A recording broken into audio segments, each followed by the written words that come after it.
بسم اللہ الرحمن الرحیم۔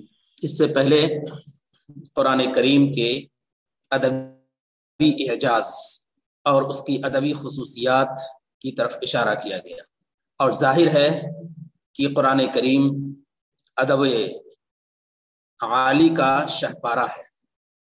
قرآن کریم ادب اسلامی کا سرچشمہ ہے۔ اسی کے ذریعے سے ادب کو فروغ ملا اور ادب نے اس سے کسب فیض کرتے ہوئے اپنے دامن مراد کو بھر لیا۔ تو قرآن کریم ادب عالی کا نمونہ ہے، اور پھر حدیث نبوی بھی اپنے اندر ادب کے عجیب و غریب شہپارے رکھتی ہے۔ بے مثال ٹکڑے اور بے مثال نمونے حدیث شریف اپنے اندر رکھتی ہے۔ تو اس تناظر میں ادب کا دوسرا سرچشمہ، ادب کا دوسرا مصدر حدیث نبوی ہے۔ تو اس پورے باب میں، جس کو محمد الرسول اللہ صلی اللہ علیہ وسلم کے نام سے قائم کیا ہے صاحب کتاب نے، اس میں رسول پاک صلی اللہ علیہ وسلم کی ادبی خصوصیات، ان کے کلام کی ادبی قسمیں، اور پھر ان کے ان سے متاثر ہونے والے صحابہ کرام کے کلام کے نمونے اور دیگر تفصیلات اس میں ذکر کی گئی ہیں۔ ظاہری اعجاز اور اس کا ظاہری جلال و جمال ایسا ہے کہ صحابہ کرام میں سے اکثر جو مسلمان ہوئے وہ قرآن کریم کے ظاہر کو سن کر مسلمان ہوئے۔ معانی پہ غور کر کے بہت کم لوگوں نے اسلام قبول کیا، لیکن اکثر صحابہ کرام وہ ہیں جنہوں نے قرآن کریم کو پڑھا یا سنا تو پھر اپنے آپ کو اسلام کے اندر داخل کر، جبکہ آئے تھے بہت سخت کام کرنے، یعنی انتقامی جذبے سے۔ طفیل ابن عمرو دوسی کا واقعہ سنا ہوگا آپ نے کہ انہوں نے قل هو اللہ احد کی صرف تلاوت سنی، اس کے بعد ایسے متاثر ہوئے کہ بل اسلام کے ہو کر رہ گئے۔ یہ تو 2-3 نمونے ہیں، ورنہ اگر سیرت کی کتابوں کا جائزہ لیا جائے تو معلوم ہوگا کہ اکثر صحابہ کرام وہ ہیں جو قرآن کریم کے ظاہری الفاظ کو سن کر اور اس کے جلال سے متاثر ہو کر اسلام قبول کرنے والے ہوئے ہیں۔ اسی سے اندازہ لگا سکتے ہیں کہ قرآن کریم ادبی طور پر کتنی خصوصیت رکھتا ہے، کتنی تاثیر رکھتا ہے، کتنا جلال و جمال رکھتا ہے، کتنا حسن رکھتا ہے۔ تو یہ اس کی حسن کی علامت ہے۔ اسی طرح سے جناب محمد رسول اللہ صلی اللہ علیہ وسلم کی باتیں ہیں کہ آپ صلی اللہ علیہ وسلم بات کرتے تھے تو ایسے انداز میں بات کرتے تھے کہ پھر سامنے والا متاثر ہوئے بغیر نہیں رہ سکتا تھا۔ آپ کو معلوم ہوگا کہ صلح حدیبیہ کا موقع تھا، اور آپ صلی اللہ علیہ وسلم یہاں سے مکہ مکرمہ کے قریب آ کر پھر واپس چلے گئے، یعنی اس موقع پر انہیں عمرہ کرنے نہیں دیا گیا۔ خالد بن ولید اس وقت تک انہوں نے اسلام قبول نہیں کیا تھا۔ آپ صلی اللہ علیہ وسلم جب آئندہ سال آئے عمرے کے لیے تو خالد بن ولید نے کہا کہ محمد آئیں اور ہمارے سامنے عمرہ کریں۔ انہوں نے اسلام قبول نہیں کیا تھا ابھی، اور کہا محمد آئیں اور ہمارے سامنے عمرہ کریں، یہ ہم سے دیکھا نہیں جائے گا، یہ ہم سے برداشت نہیں ہو سکے گا۔ چنانچہ انہوں نے مکہ چھوڑ دیا، چلے گئے کہیں دور۔ اس درمیان آپ صلی اللہ علیہ وسلم آئے اور صحابہ کرام بھی آپ کے ساتھ تھے۔ آپ نے عمرہ کیا، اور اتفاق سے ان کے بھائی سعید ابن ولید سے مکے میں ملاقات ہو گئی۔ خالد بن ولید کے بھائی تھے سعید ابن ولید، ان سے ملاقات ہو گئی۔ پوچھا کہ خالد کیسے ہیں؟ آپ صلی اللہ علیہ وسلم نے پوچھا خالد کیسے ہیں؟ تو انہوں نے بتایا کہ اللہ کے رسول، خالد کو یہ برداشت نہیں تھی یہ بات کہ آپ آئیں اور اس کے سامنے عمرہ کر کے چلے جائیں۔ یہ بات وہ برداشت نہیں کر سکا، اس وجہ سے وہ مکے چھوڑ کر چلا گیا۔ اللہ کے رسول صلی اللہ علیہ وسلم نے اس موقع پر ایسا جملہ ارشاد فرمایا، للہ در عقل خالد، للہ در عقل خالد۔ اللہ تعالیٰ خالد کو سمجھ دے، اللہ تعالیٰ خالد کو سمجھ دے، یعنی خالد تو بہت سمجھدار ہیں، ابھی تک ان کو سمجھ میں نہیں آیا کہ میں اللہ کا رسول ہوں اور اللہ کا نبی ہوں جو لوگوں کی ہدایت کے لیے بھیجا گیا۔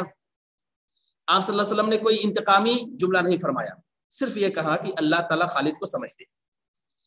آپ صلی اللہ علیہ وسلم مدینے چلے گئے، خالد آئے اور پھر پوچھا کہ سعید بن ولید سے، اپنے بھائی سے، کہ کیا ہوا، محمد اور ان کے ساتھی آئے تھے؟ تو انہوں نے کہا ہاں آئے تھے، اور انہوں نے عمرہ کیا، اس سے فارغ ہوئے تو میری ان سے ملاقات ہوئی، تو انہوں نے پوچھا کہ خالد کیسے ہیں؟ اور پھر یہ جملہ ارشاد فرمایا. پتہ نہیں کون سی تاثیر تھی اس جملوں میں، کون سی تاثیر تھی ان جملوں میں کہ خالد نے فوراً کہا کہ میرے سفر کا انتظام کرو، میں مدینے جا رہا ہوں، میں مدینے جا رہا ہوں. اور واقعتاً مدینے کے لیے انہوں نے رخت سفر باندھا، مکہ مکرمہ سے نکلے، مدینے پہنچے اور اللہ کے رسول صلی اللہ علیہ وسلم کے ہاتھ پر کہا اشہد ان لا الہ الا اللہ واشہد ان محمد رسول اللہ صلی اللہ علیہ وسلم. یہ وہ چیز ہے جو آپ صلی اللہ علیہ وسلم کے الفاظ میں اور آپ صلی اللہ علیہ وسلم کے اخلاق میں تھی کہ آپ کے جملے اور آپ کے الفاظ کو سن کر لوگ آپ سے قریب تر ہوتے جاتے تھے. اور مزید آپ نے جو چیزیں ارشاد فرمائی ان کے اندر اور تاثیر ہے. تو یہی بات ہے کہ آپ صلی اللہ علیہ وسلم کے پاس آنے والا عجیب و غریب اثرات رکھتا تھا. من رآہ بدیہۃ ہابہ، یہ جملہ مشہور ہے، من رآہ بدیہۃ ہابہ، جو آپ کو دیکھتا اچانک وہ ہیبت زدہ ہو جاتا. ومن خالطہ معرفۃ احبہ، اور جو ان سے مل کر ان کے بارے میں کچھ معلومات حاصل کر کے ان سے ملتا تو پھر ان سے محبت کرنے ہی لگتا، ان کی محبت اس سے نہیں نکلتی تھی. ومن خالطہ معرفۃ احبہ، اور جو جان بوجھ کر یا علم حاصل کر کے ان سے ملتا تو پھر انہی کا ہو کر رہ جاتا، انہی کا دیوانہ ہو جاتا. یہ ہے جب ایسی پرکشش شخصیت ہوگی جو جلال، کمال اور جلال تینوں خصوصیات کی حامل ہوگی، جس کے اندر حسن یوسف بھی ہوگا، دم عیسیٰ بھی ہے، ید بیضا بھی ہے، تو پھر وہ شخصیت اس کے جملے کیوں نہیں شفارے ہوں گی، وہ جملے کیوں نہیں اعلیٰ قسم کے نمونے ہوں گی. تو انہی حدیثوں کا تذکرہ ہو رہا ہے جن کے تاثیر یہ ہے کہ لوگ ان سے متاثر ہو جایا کرتے تھے. تو خیر نموذج لادب النثر العربی، نثر عربی کے ادب کا بہترین نمونہ، پہلا نمونہ قرآن کریم اور دوسرا نمونہ حدیث شریف ہے. تو نثر عربی کے ادب کا بہترین نمونہ وخیر النماذج النثریۃ وابلغها، نثری نمونوں میں بہترین نمونے، نثری نمونوں میں بہترین نمونے، وابلغها، اور مؤثر نمونے. ابلغ مطلب بلیغ، مؤثر.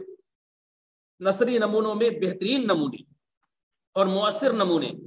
بعد بدء تأثیر الاسلام والقرآن، اسلام اور قرآن کے اثر کے شروع ہونے کے بعد، اسلام اور قرآن کے اثر تاثیر، اثر انگیزی، اسلام اور قرآن کی اثر انگیزی کے شروع ہونے کے بعد، علی الادب العربی ولغتہ، ادب عربی اور عربی زبان پر، ادب عربی اور عربی زبان پر اسلام اور قرآن کی تاثیر کے شروع ہونے کے بعد بہترین نمونے بدون ان یتأثر بتیارات ادبیت خارجیہ، بغیر اس کے کہ وہ متاثر ہوں تیارات. تیار کے معنی ہوتے ہیں رجحانات کی، تیارات کے معنی رجحانات کی. یہ تے سے ہے، طیارات نہیں ہے، ورنہ طیارہ کے معنی تو جہاز کے ہوتے ہیں. بدون ان یتأثر، بغیر اس کے کہ وہ ادب متاثر ہو بتیارات ادبیت خارجیہ، خارجی ادبی رجحانات سے، خارجی ادبی رجحانات سے متاثر ہو. کون سے ہیں؟ ہی ما اسر عن رسول اللہ صلی اللہ علیہ وسلم، وہ نمونے ہیں جو نمونے منقول ہیں. اسرا کے معنی منقول ہونا، اثر عنہ منقول ہونا، کہ وہ نمونے جو منقول ہیں رسول پاک صلی اللہ علیہ وسلم سے، وہ نمونے ہیں جو منقول ہیں رسول پاک صلی اللہ علیہ وسلم سے، نقل کیے گئے ہیں رسول پاک صلی اللہ علیہ وسلم سے، روایت کیے گئے ہیں رسول پاک صلی اللہ علیہ وسلم سے. پھر سن لیجئے، خیر النماذج النثریہ، بہترین نثری نمونے، وابلغها، اور مؤثر ترین نثری نمونے، بعد بدء تاثیر الاسلام والقرآن، قرآن اور اسلام کی اثر انگیزی کے شروع ہونے کے بعد، علی الادب العربی ولغتہ، عربی زبان و ادب پر، عربی زبان و ادب پر، ادب عربی اور اس کی لغت پر، بدون ان یتأثر، بغیر اس کے کہ وہ متاثر ہو خارجی ادبی رجحانات سے. ہیا، بہترین نمونے یہ ہیں، یہ خبر ہے، خیر النماذج کی یہ خبر ہے. ہیا، یہ نمونے ہیں ما اسرا، جو منقول ہیں عن رسول اللہ صلی اللہ علیہ وسلم، رسول پاک صلی اللہ علیہ وسلم سے. اب رسول پاک صلی اللہ علیہ وسلم کون ہیں؟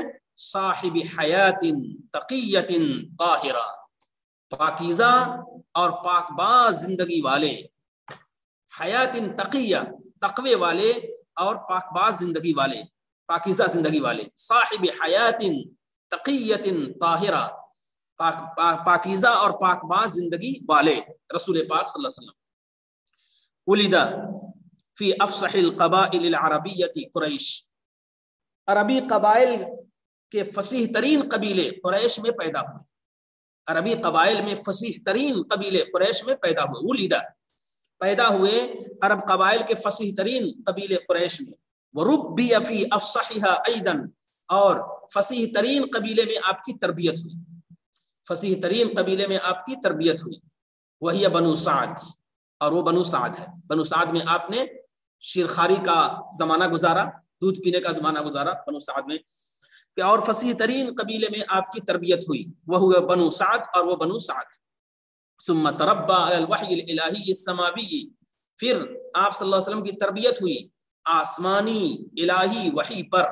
تربى ثم تربى على الوحی الالہی السماوی، پھر آسمانی الہی وحی پر آپ کی تربیت ہوئی.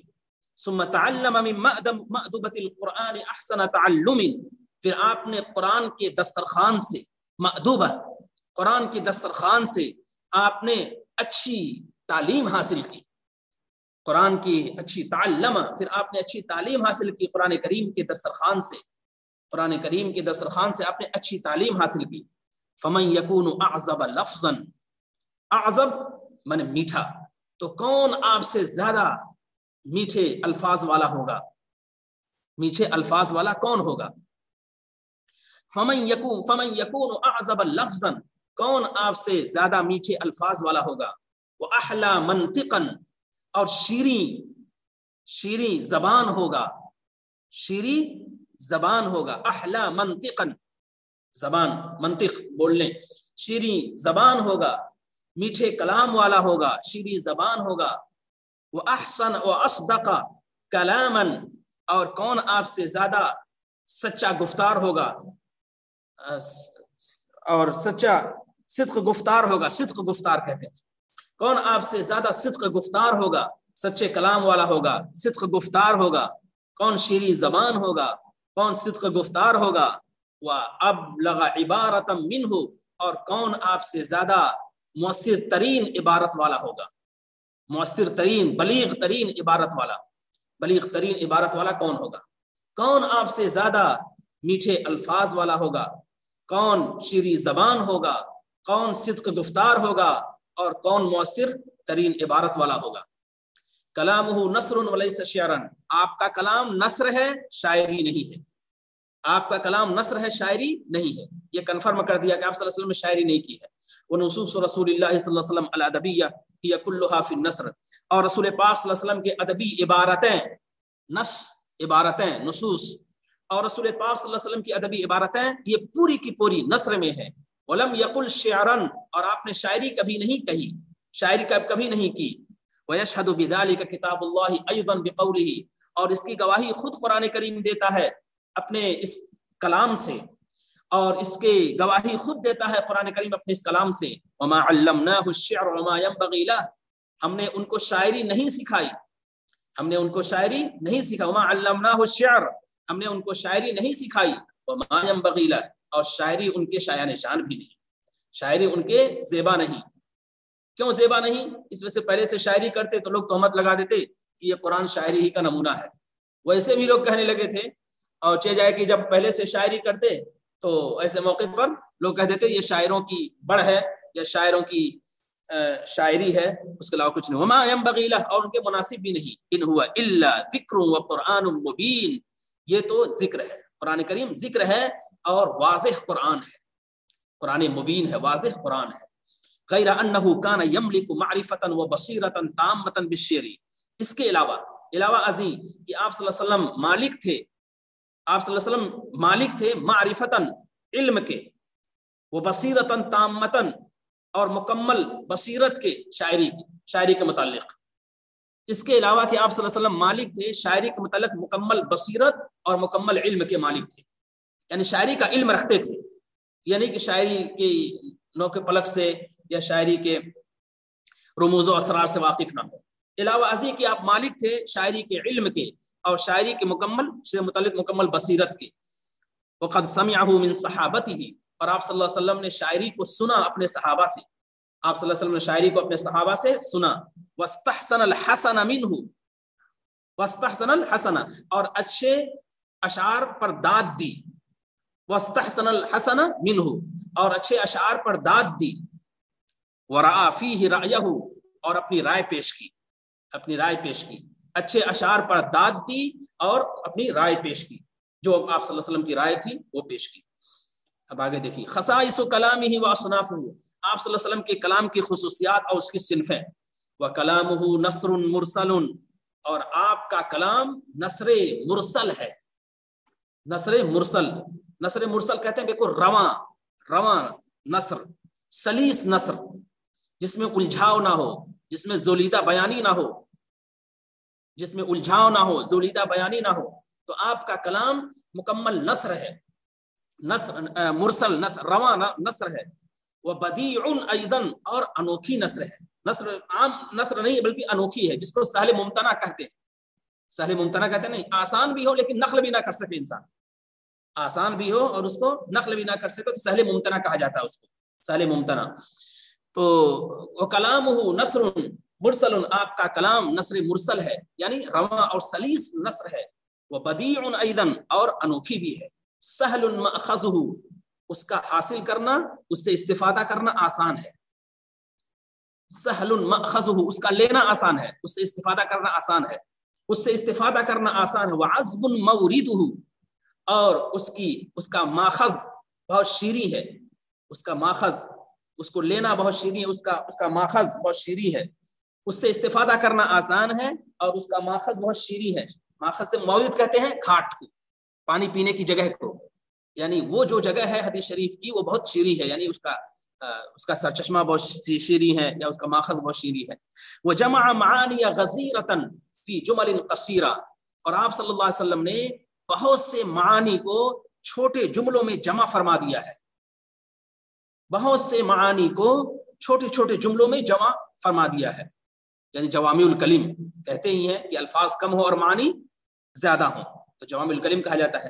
وجمع معانی غزیرۃ، غزیرہ کے معنی بہت زیادہ معانی، غزیرہ بہت زیادہ معانی کو جمع فرما دیا ہے. فی جمل قصیرۃ، چھوٹے چھوٹے جملوں میں، قصیرۃ چھوٹے چھوٹے جملوں میں. هو موجز فی موضع الایجاز، وہ آپ کا کلام مختصر ہے اختصار کی جگہ پر، اختصار کی جگہ میں مختصر ہے. ومصحب فی موضع الاسحاب، اور تفصیل کی جگہ پر مفصل ہے. مصحب مفصل، مصحب کے معنی مفصل. مصحب فی موضع الاسحاب، اور تفصیل کی جگہ پہ مفصل ہے. فی موضع الاسحاب. ولم یکن یتکلفہ کلاما، آپ صلی اللہ علیہ وسلم بتکلف گفتگو نہیں فرماتے تھے. بتکلف، آپ صلی اللہ علیہ وسلم بتکلف، تکلف کے ساتھ گفتگو نہیں فرماتے تھے. بل کان یتکلم عن سجیت نفسہ، بلکہ فطری انداز میں گفتگو فرماتے تھے. سجیت نفسہ، فطری انداز، بلکہ فطری انداز میں گفتگو فرماتے تھے. آپ صلی اللہ علیہ وسلم تکلف میں گفتگو نہیں فرماتے تھے، بلکہ آپ صلی اللہ علیہ وسلم فطری انداز میں گفتگو فرماتے تھے. سجیہ کے لغوی معنی ہوتے ہیں فطرت کے، اپنے نفس کی فطرت سے گفتگو فرماتے تھے، یعنی فطری گفتگو فرماتے تھے، فطری انداز میں گفتگو فرماتے تھے. آپ صلی اللہ علیہ وسلم بتکلف گفتگو نہیں فرماتے تھے بلکہ فطری انداز میں گفتگو فرماتے تھے. یہجر الغریب الحوشیہ، غریب نامانوس، پہلے حجرہ کے معنی، حجر یہجر حجرن کے معنی چھوڑنا. یہجر الغریب الحوشیہ، نامانوس، نامانوس اور عجیب و غریب الفاظ سے دور رہتے تھے. نامانوس اور عجیب و غریب الفاظ، ہوشی وحشی اور ہوشی، عجیب و غریب الفاظ، نامانوس غریب، نامانوس اور عجیب و غریب الفاظ سے دور رہتے تھے. وَيَرْغَبُ عَنِ الْحَجِينِ السُّوقِيِّ، عن الحجین السوقی، نامانوس اور عجیب و غریب الفاظ سے دور رہتے تھے. وَيَرْغَبُ عَنِ الْحَجِينِ السُّوقِيِّ، حجین کے معنی ہوتے ہیں برا یعنی گھٹیا، گھٹیا اور بازاری الفاظ بھی نہیں استعمال کرتے تھے. گھٹیا اور بازاری، گھٹیا اور بازاری الفاظ بھی نہیں استعمال کرتے تھے. گھٹیا اور بازاری الفاظ بھی نہیں استعمال کرتے تھے. گھٹیا اور بازاری الفاظ بھی نہیں استعمال کرتے. حجین، حجن یحجن حجرن قبح یقبح قبحن. اور سوقی یہ بازاری کے معنی میں ہے. گھٹیا اور بازاری الفاظ بھی نہیں استعمال کرتے تھے. نامانوس اور عجیب و غریب کلام سے دور رہتے تھے, عجیب و غریب الفاظ سے دور رہتے تھے, اور گھٹیا اور بازاری الفاظ بھی نہیں استعمال کرتے تھے. وقد اشتمل کلامہ علی اصناف ادبیۃ عدیدہ, اور آپ کا کلام کئی ادبی قسموں پر مشتمل ہے, کئی ادبی قسموں پر مشتمل ہے. یعنی حدیث پاک کی اگر قسمیں کی جائیں, حدیثیں کتنی قسم کی ہیں ادبی لحاظ سے, تو اس کی قسمیں بتا رہے ہیں. آپ کا کلام مشتمل ہے کئی ادبی قسموں پر. نمبر 1, بن تمثیلات بارعہ, دلکش مثالیں ہیں, دلکش مثالیں, یعنی حدیث پاک میں دلکش مثالیں دی گئی ہیں. ایک قسم ہے حدیث پاک کے ادبی اعجاز کی, حدیث پاک کی ادبی خوبی کی, کہ اس میں تمثیلات, دلکش تمثیلات بیان کی گئی ہیں, دلکش تمثیلات, مثالیں. نمبر 2, وحکم عالیہ, اور اعلیٰ حکمتیں, اعلیٰ درجے کی حکمتیں, اعلیٰ درجے کی حکم عالیۃ, اعلیٰ درجے کی حکمتیں, اعلیٰ درجے کی حکمتیں. وامثال رائعۃ, اور دلکش ضرب الامثال, امثال سمرا دلکش ضرب الامثال. آپ صلی اللہ علیہ وسلم نے بعض ایسے محاورے استعمال کیے ہیں جو دلکش بھی ہیں اور پورے معنی کی ترجمانی کرتے ہیں. امثال, دلکش, ضرب الامثال محاورے, اور دلکش ضرب الامثال, خوبصورت ضرب الامثال, خوبصورت محاورے. تو 3 قسمیں ہوئیں, ایک تمثیلات ہوئی, دوسرے حکم ہوئی, تیسرے محاورے ہوئے. وصایا نافعۃ, اور وصیتیں, مفید وصیتیں, مفید نصیحتیں, مفید وصیتیں اور مفید نصیحتیں. یہ وہ کہ چوتھی قسم ہوئی. اور اسی کے ساتھ ساتھ واشتمل علی معانی التوجیہ والارشاد, اسی کے ساتھ ساتھ آپ کا کلام مشتمل ہے رہنمائی اور نصیحت کے معانی پر, رہنمائی اور نصیحت کے معانی پر. توجیہ, توجیہ مانے رہنمائی, ارشاد نصیحت کرنا, توجیہ رہنمائی اور نصیحت کے معانی پر مشتمل. اسی کے ساتھ ساتھ آپ کا کلام نصیحت اور رہنمائی کے معانی پر مشتمل ہے.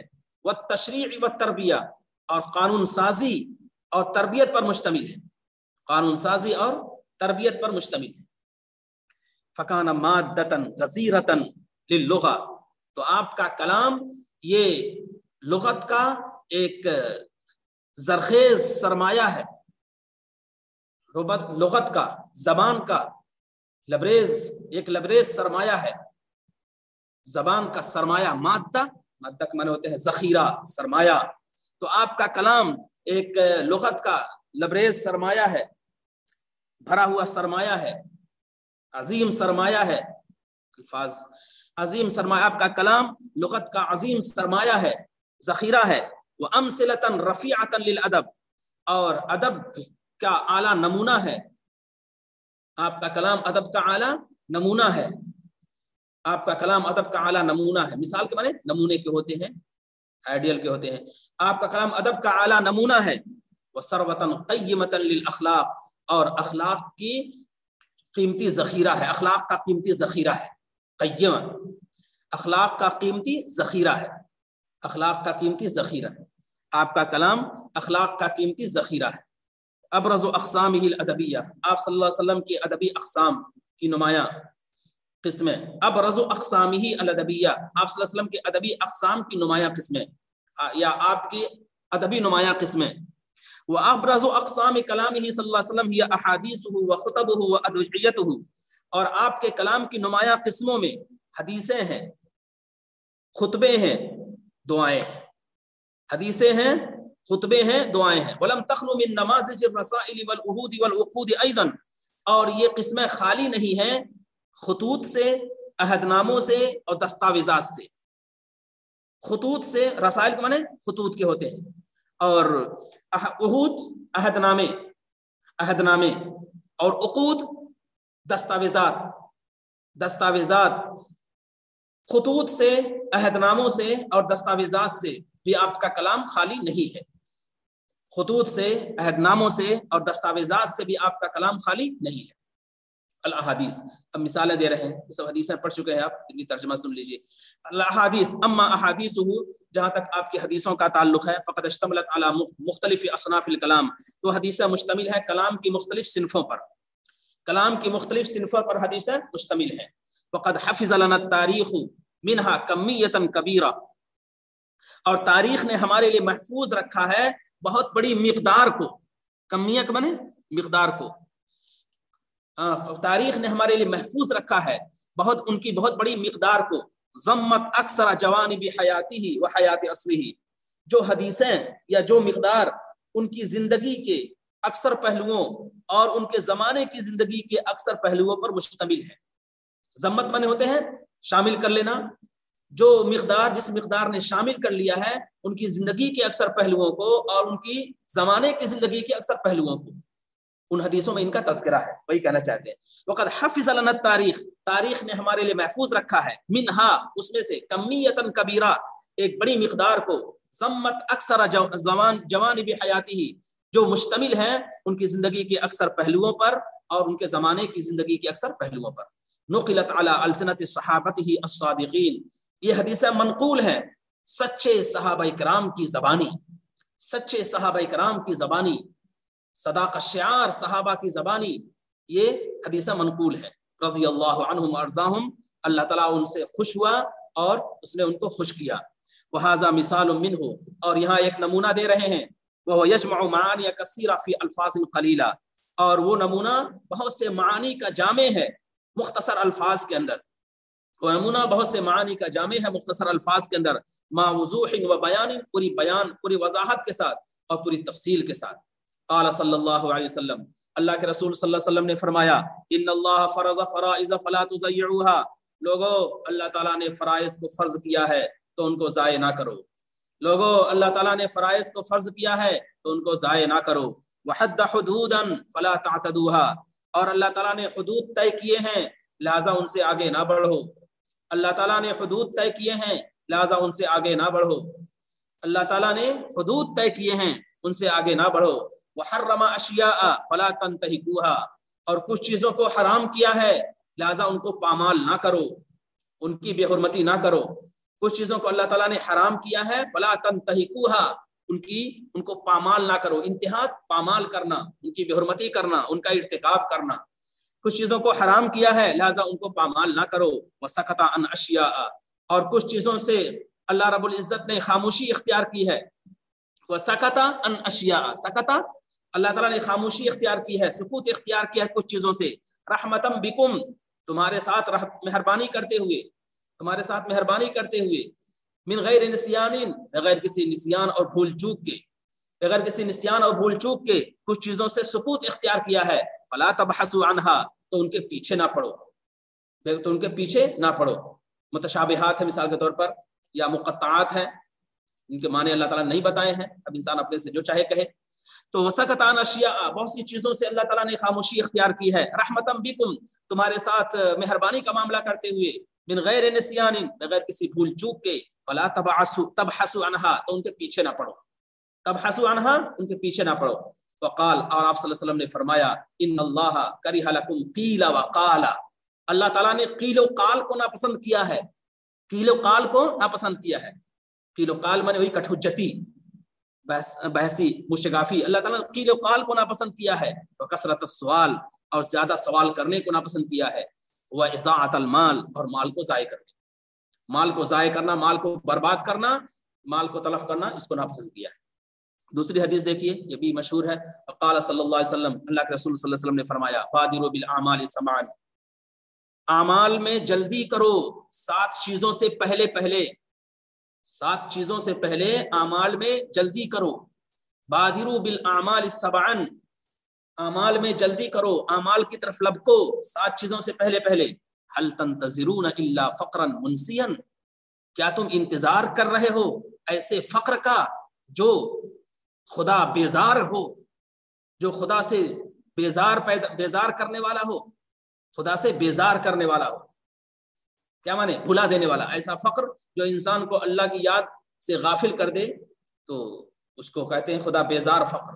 کیا تم انتظار کر رہے ہو ایسے فقر کا جو خدا سے بیزار کرنے والا ہو، او غنن مطغین، یا ایسی مالداری کا جو تم کو، یا تم ایسی مالداری کا انتظار کر رہے ہو جو مطغین، جو سرکش بنا دے، یا تم ایسی مالداری کا انتظار کر رہے ہو جو تم کو سرکش بنا دے، او مرضن مفسدن، یا ایسے بیماری کا انتظار کر رہے ہو جو تم کو بیکار کر دے، مفسدن فاسد کر دے، بیکار کر دے، مالداری جو سرکش بنا دے، بیماری جو بیکار کر دے، او حرمن مفندن، یا ایسے بڑھاپے کو جو کمزور کر دے، افندہ کمزور کر دینا، ایسے بڑھاپے کو جو کمزور کر دے، کھوسٹ کر دے، کھوسٹ بنا دے، ایسے بڑھاپے کو جو کمزور کر دے، او موتن مجہزن، یا ایسی موت کا جو جلدی مجہز، جلدی ہلاک کر دے، جلدی مار دے، ایسی موت،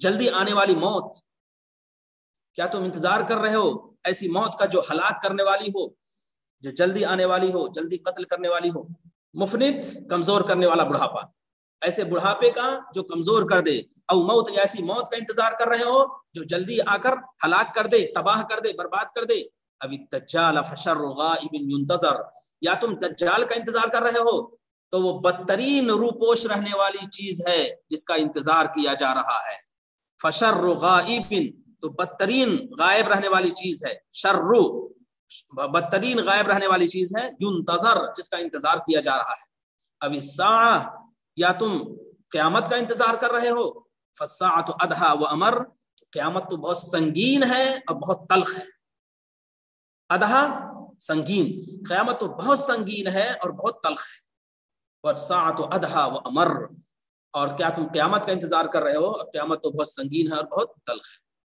اور حدیث ایک ہے، قال صلی اللہ علیہ وسلم، اللہ کے رسول صلی اللہ علیہ وسلم نے فرمایا، امرنی ربی بتسعین، میرے رب نے 9 باتوں کی مجھے نصیحت کی ہے، میرے رب نے مجھے 9 باتوں کا حکم دیا ہے، اوصیکم بہا، میں تمہیں کچھ کی وصیت کرتا ہوں، نصیحت کرتا ہوں، بالاخلاص فی السر والعلن، تنہائی اور مجمع میں اخلاص، تنہائی اور مجمع میں اخلاص، خلوت اور جلوت میں اخلاص، خلوت اور جلوت میں اخلاص، تنہائی میں اور مجمع میں ہر جگہ اخلاص، وبالعدل فی الرضا والغضب، خوشی اور ناخوشی میں انصاف، خوشی اور ناخوشی میں انصاف، خوشی اور ناراضگی میں انصاف، انصاف کرنا ہر حال میں، وبالعدل فی الرضا والغضب، خوشی اور ناخوشی میں انصاف، وبالقسط فی الغنى والفقر، اور مالداری اور فقیری میں میانہ روی، قصد منے میانہ روی، اور مالداری اور فقیری میں میانہ روی،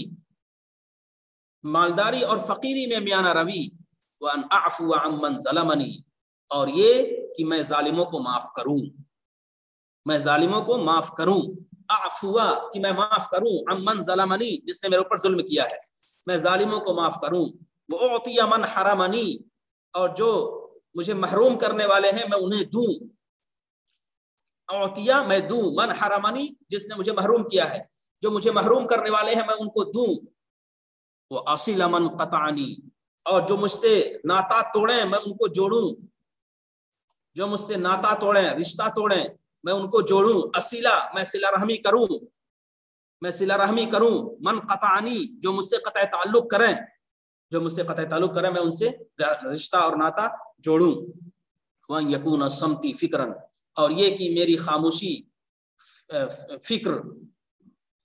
فکر کا ذریعہ ہو، میری خاموشی فکر کا ذریعہ ہو، فکر باعث فکر ہو، وَنُطْقِي ذِكْرًا، اور میرا بولنا ذکر ہو، میرا بولنا ذکر ہو، وَنَظَرِي عِبَرًا، اور میرا دیکھنا باعث عبرت ہو، میرا دیکھنا باعث عبرت ہو۔